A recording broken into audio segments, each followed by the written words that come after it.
Yeah. The other thing is, so I made another debate tier list, right? And I'm going to go to it now, just to give a sort of explanation as to why I have people where they do. But firstly, before I do that, I'll need to explain a few things. So one, the debate tier list is specifically also all of these guys. They're just really bad. This order, like these guys aren't in order. Right? These guys are in order. The order's kind of loose, but yeah. But yeah. So yeah, I've done a bit of thinking. That's why I paused the recording. So first of all, we need to go over a bit of things about the tier list, how I'm ranking people. So the way I'm ranking people typically is quite literally just not only is it based off of your ability to construct a formally valid argument, right? And then actually be able to defend the soundness of the sort of argument you're making. Now, the sort of like argumentative virtues I have is, are you able to create a probable argument, right? And the way in which you create a probable argument, it has to have at least some form of creativity to it, right? So in the sense that you don't just like send multiple pieces of evidence, ignore all sorts of counter arguments, be like, I have more evidence. It's like, yes, so you need to have the ability to create a probable argument, right? You need to be able to, like, in terms of rhetoric, you need to be able to explain your argument in such a way in which, no matter how complex it is, right, to at least an averagely informed viewer, they'll be able to understand it and break it down quite simply. Now, the only thing I really need to change is this, because yeah, that's actually it. But the other thing is that, okay, so you need to be able to create a valid argument. You need to, be able to have good rhetoric. Your presentation of your arguments needs to be like good for you to go higher on the tier list. So the better you are presenting your argument, right, and the better you are convincing a set of competent audience, right, the higher you'll be. The second thing, quite literally, is in terms of argumentation, right? These people, all of these guys here, it's like they don't really have much argumentative virtue. So in the sense that whenever they create arguments, the arguments that they're sort of making, they aren't really, they sort of rely on just spitting out what they know rather than creating arguments on the fly. So in the sense that these guys, they don't really have much adaptability. If you give them a sort of argument that, and I'm talking about specifically these guys from like maybe down here to down here. Yeah, so these guys, they don't have much adaptability. Typically what they rely on, and I've seen this specifically from Flames, maybe it's like some of the other people who do it, but specifically what they do is just they bring up a bunch of like pieces of evidence, right? They keep sending them to you, right? And they hope one sticks, and they don't really have any sort of strong arguments for each piece of evidence. In terms of fiction debating, the sort of virtues that I like to see whenever I see people debating fiction is, okay, well, if somebody is doing the typical, like, and this is a common tactic that people use, it's like, oh yeah, well, I interpret the scan differently from you. Are you able to respond to it in such a fashion in which not only is it efficient, so you don't need to waste more time than is needed, but also it doesn't involve you just sending wide varieties of evidence, right? To sort of support the claim you're making. So you can sort of build arguments that support the interpretation you're making, right? And those sort of arguments, instead of it just being based off of other statements within the series, you can give a sort of narrative account, right? That isn't reliant on specific statements, but is also reliant on events within the series that we see consistently occur. So take, for example, like somebody is interpreting piece of evidence A to be Goku solos. Somebody else is interpreting it to be Goku's going through immense pain. The person who is interpreting it as Goku going through immense pain, they don't need to send any sort of additional pieces of evidence. Rather, all they need to do specifically is just give a semantic analysis on the statements that are being said there, right? Sort of like use the pieces of evidence that the panel is giving you to support the sort of conclusion that you're making. And I noticed that most of the lower tier debaters within this sort of category don't do that. I have a big idea, and I think that Dead Boy sort of does that, or at least he tries to, when he tries to focus on specific words there. But then whenever, for example, his opponent then references back to other pieces of evidence within the series that sort of prove that his interpretation of events, no matter how much he thinks it's obvious, right, they don't really seem to align with the actual reality of what's going on in the series. He seems to just flounder, right? And you also need to just have a good understanding of sort of like most of these guys I know, like for example Chrome, and from Chrome and people above, they have at least a decent amount of knowledge of formal and informal fallacies to which that you're able to point to most of them and whenever they occur. But I think that is at least indexed specifically to people who they are debating who are around a similar level. The sort of distinction that I think exists between like someone like Chrome and someone like Tsurugi or Flames, for example, is mainly just knowledge, not just knowledge, but also mainly argumentative creativity. But again, that's the sort of thing that the only reason they have it isn't really due to some talent they have or some sort of like strategy that they've devised to be able to win the debate, but rather it's just specifically due to so like just them having loads of debate experience, right? Which is why experience just is like a very important factor. But look, that's a brief overview. If you want a more in-depth one, I already have a video on how to make tier lists. But look, I'm going to start from sort of here and explain and go to the top to here and explain each placement. So Flames is one of the worst debaters I've ever seen. Now, the main reason is because of the fact that he doesn't really know how to make a probable argument. I've seen him do really, really bad mathematical accounts of how to make a probable argument in terms of fiction. The sort of argument he makes is that, and he's even that, for example, actually, no. I see ways for him to work the arguments that he's using properly, right? But he just is unable to. So, for example, the sort of proof that he does is like, oh well, there's 3 pieces of evidence, right? 2 of the interpretations that we know of support mine.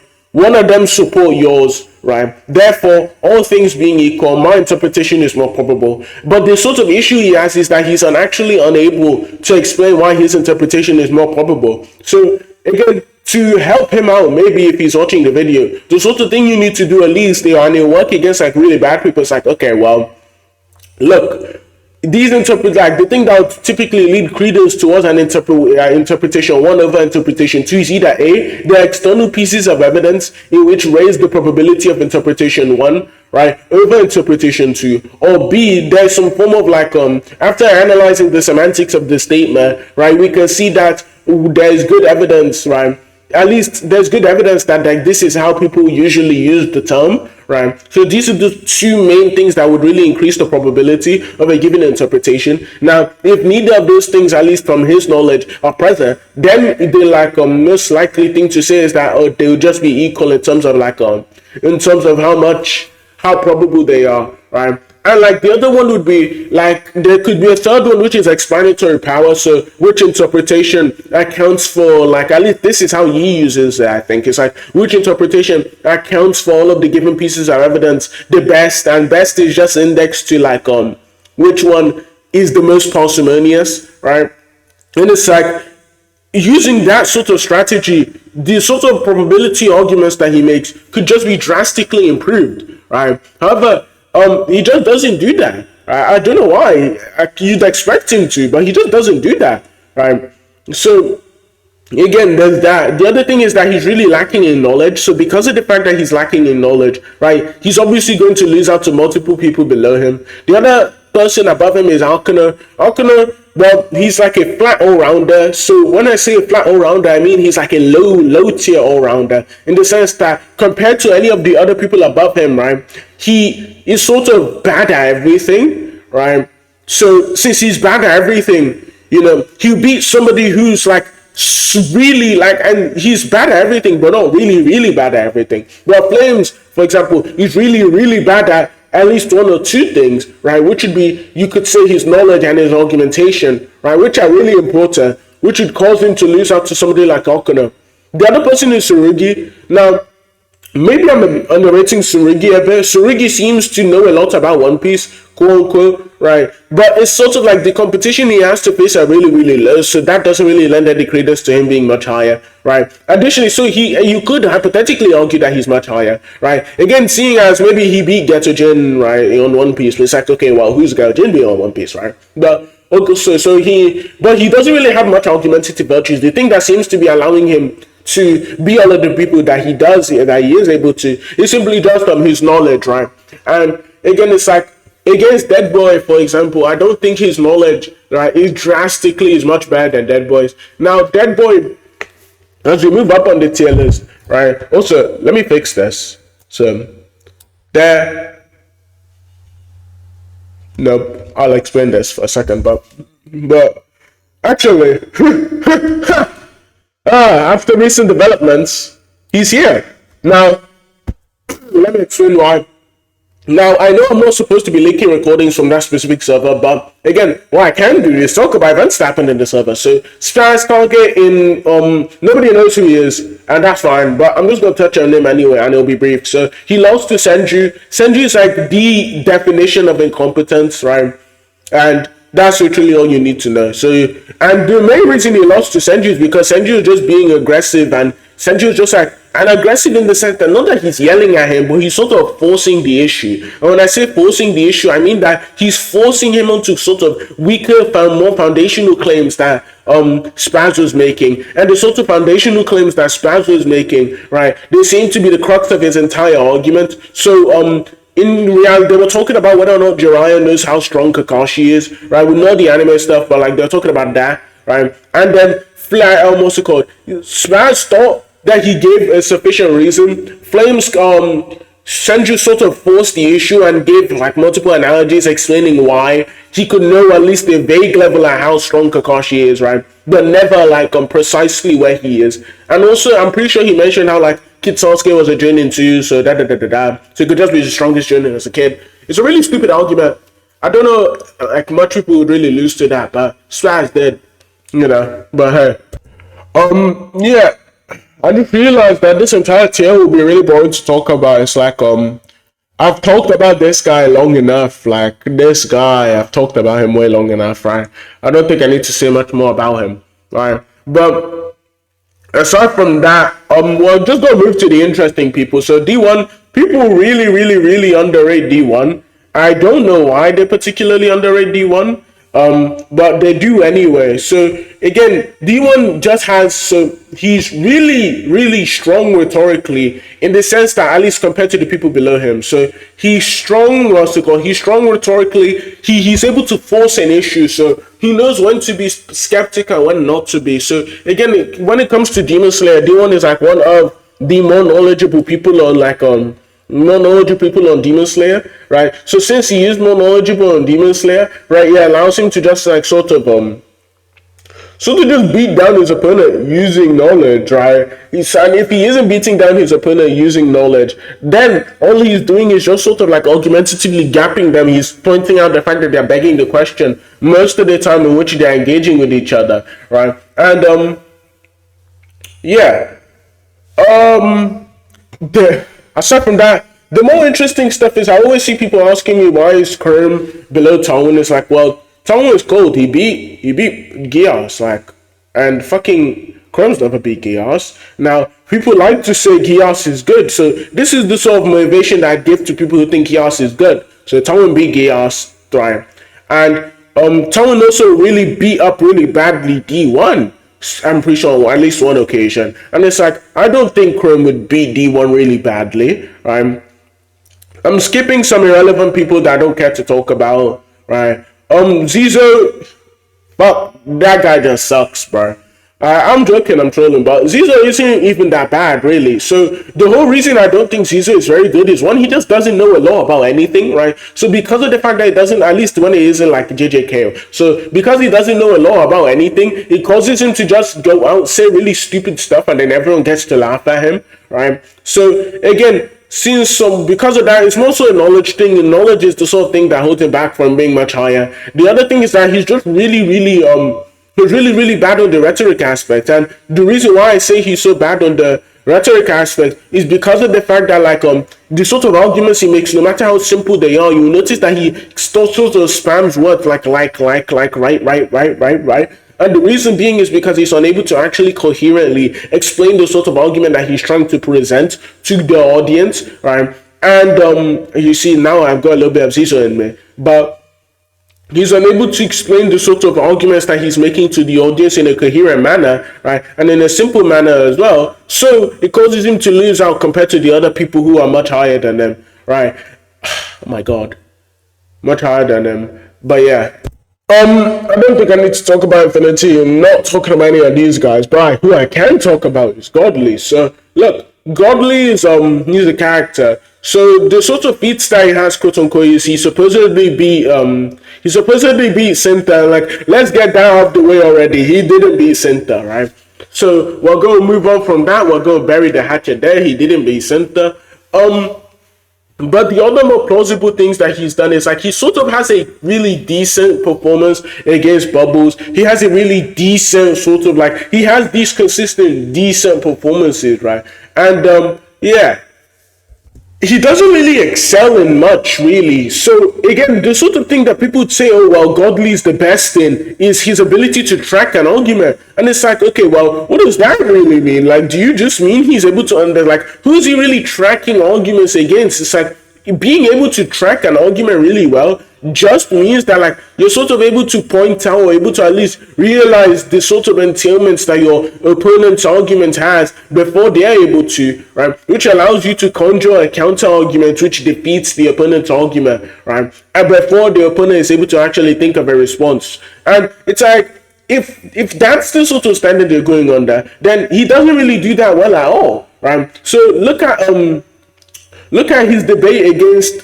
gosh, I can't really say this without talking about private recordings, but look at his debate against Gios, for example. It's like he doesn't really have he isn't really doing anything that involves much tracking, and the reason being is because of the fact that Gios is really bad for one, which is fine. You can cut him a little bit of slack there, but also like I'm just going to talk about the private stuff. I don't really care anymore. But be like, if you look at his debates against Juju, he's not tracking at all in the slightest. He's sort of like Juju. Oh gosh, I keep saying like, but it's sort of Juju just keeps walking him down on every single argument that they talk about.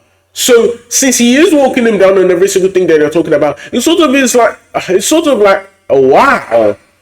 Anyways, so it's sort of just an argumentative gap between Juju and Godly. Maybe it's just I haven't gotten the opportunity to, see Godly properly track an argument, but again, he just isn't very impressive. There's Yanni now.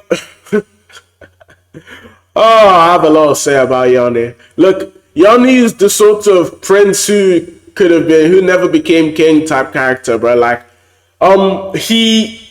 if he took debating seriously, I reckon he could be a bit better. In terms of abortion ethics, he is good at arguing for the pro-choice position. However, again, in terms of reductives, the sort of easy reductives that you could use to defeat a pro-life position, right? The sort of reductives you could give, it just seems as if he isn't aware of many of them. And because he isn't aware of many of them, that causes him to, lose out optically, right? Lose out optically, even in situations where he shouldn't be losing out optically, simply just because of the fact that he doesn't know a lot. So again, the main thing that I'd recommend to someone like him to improve is just read more. Really, right? Watch more debates, and by watching more debates, it just makes you even better. Moving up, Bridge. He's again. I just take Bridge to be the same as Arcana. He's another all-rounder, but again, in comparing Bridge to Arcana, the difference is Bridge sort of does everything well. Right? He doesn't excel at everything, but he's able to perform at a high level on every debate aspect. So because he's able to perform at a high level on every debate aspect, that's the sort of thing that separates him from Yanni. Where even though he does the argumentation and rhetoric aspect pretty well, I would say. I don't know if it's as well as Bridge does, but he does at least decently well. It's it's passable, right?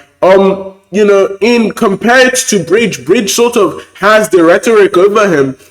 And not only does he have the rhetoric over him, but he doesn't really lack in any specific aspect. He's just sort of like, that one saying where it's like, master of many, no, not master of many, it's like, practicer of many, master of none. That's basically what Bridge is, where he practices many and he practices them to at least a decent extent, but then he doesn't really have the extra step of mastering it, and you can't really point towards a specific stat which you could say Bridge really excels at. Now, people immediately notice that, oh my god, his rhetoric is really good. And it's like, yeah, the reason why his rhetoric is really good is because the arguments are like, well, not really good, but the reason why his rhetoric is good is because his arguments are good as well, if you get what I mean. Now that we are moving up on the tier list, then you have Para. Para, it's like, the only reason why he's up here is quite literally just all law. Well, I'm not going to say that. At least he has a semi-decent defense to the first argument Trini was making. Now, the first argument was something like, oh yeah, well, it's logically possible there's a refutation outside of our knowledge, right? And, you know, the sort of response that he gave to that is just something that I doubt that the people below him would, you know, say. So it's like, maybe he gets credit for that. Like, I'll give him his credits, I'll give him credit where credit is due.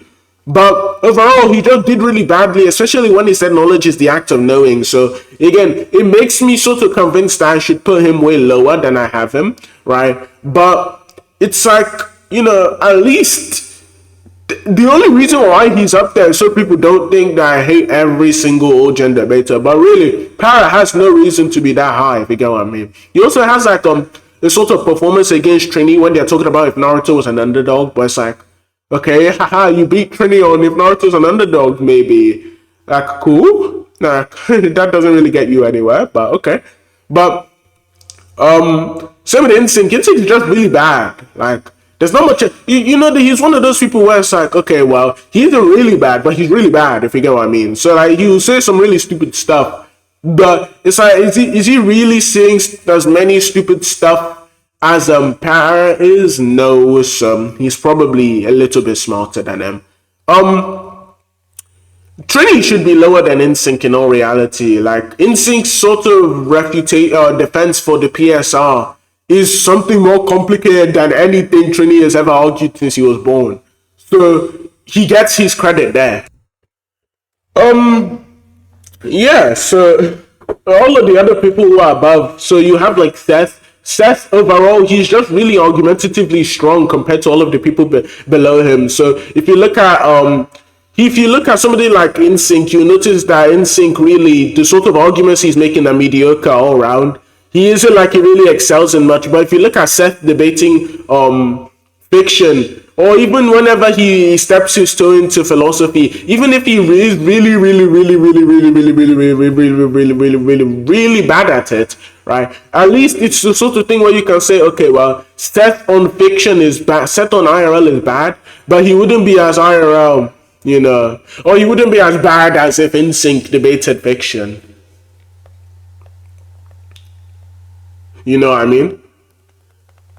But all of the people above, you know, really boring. I don't want to cover them. Void, the reason why Void is up there is because he beat up Godly, right? He beat up Godly. Overall, just like discussing with the guy, you can just tell that he just gives you off the like impression that he's competent. He's supposedly really strong on epistemology. I haven't really spoken to him about epistemology yet because I don't really want to read about epistemology yet. But overall, this is just a brief overview of like why I have some of the placements on the lower half of my tier list. I'll probably make a separate video on the upper half, right? But if you like the video, please remember to like and subscribe. This is Shenra, and I'm out again.